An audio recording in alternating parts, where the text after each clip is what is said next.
When a patient goes to a clinic, a doctor can check their pulse and blood pressure to gauge their overall health. But how do we objectively measure the invisible, large-scale health of an entire country's economy? That is the function of macroeconomics.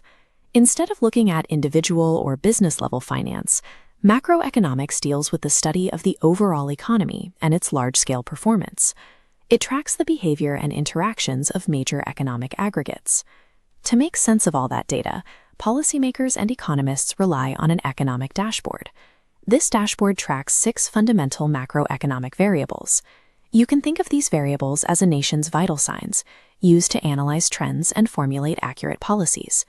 Without tracking these 6 specific aggregates, a country is effectively flying blind. Policymakers would have no way to diagnose structural weaknesses in the system or coordinate a response to global economic shocks. On this first card, we track Gross Domestic Product, or GDP. GDP is the total value of all goods and services produced within a country's borders. In 2022, Ghana's GDP was approximately $72.84 billion, giving us a direct measure of the nation's overall economic output. The second card tracks the unemployment rate. This measures the specific percentage of the labor force that is unemployed but actively seeking employment. For Ghana in 2023, that number was 14.7%.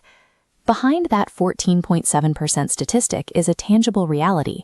It represents the relatives and friends who have completed school or acquired specific skills, but are currently sitting at home without practicing their trades because they cannot find jobs.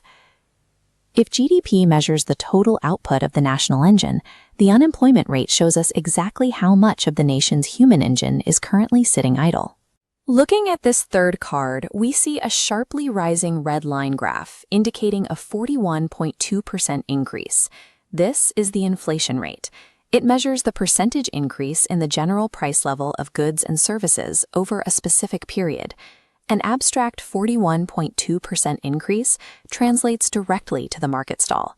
It means everyday provisions like Milo, milk, gari, and sugar cost significantly more to purchase than they did the previous year. Next are exchange rates, which represent the value of one domestic currency relative to another. Here, we establish the Ghana cedi as our domestic baseline. When we compare that baseline against major trading currencies, like the US dollar shown here, we determine the exchange rate. This ratio dictates how competitively a nation can buy and sell in global markets. While high inflation destroys a citizen's purchasing power at home, unfavorable exchange rates dictate a country's purchasing power abroad. This fifth card tracks the government budget. A budget deficit occurs strictly when a government spending exceeds the revenue it collects. Conversely, a surplus happens when revenue exceeds spending.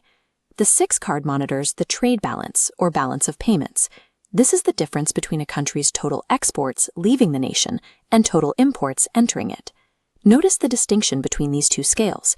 The budget balance is a domestic fiscal issue concerning government spending, while the trade balance is an international commercial issue concerning national trade. Chronic deficits in either of these balances serve as economic red flags. They point to underlying structural problems in how a country manages its money and produces its goods. Let's put these concepts into practice. On screen are the 6 macroeconomic variables and real-world scenarios. Pause the video.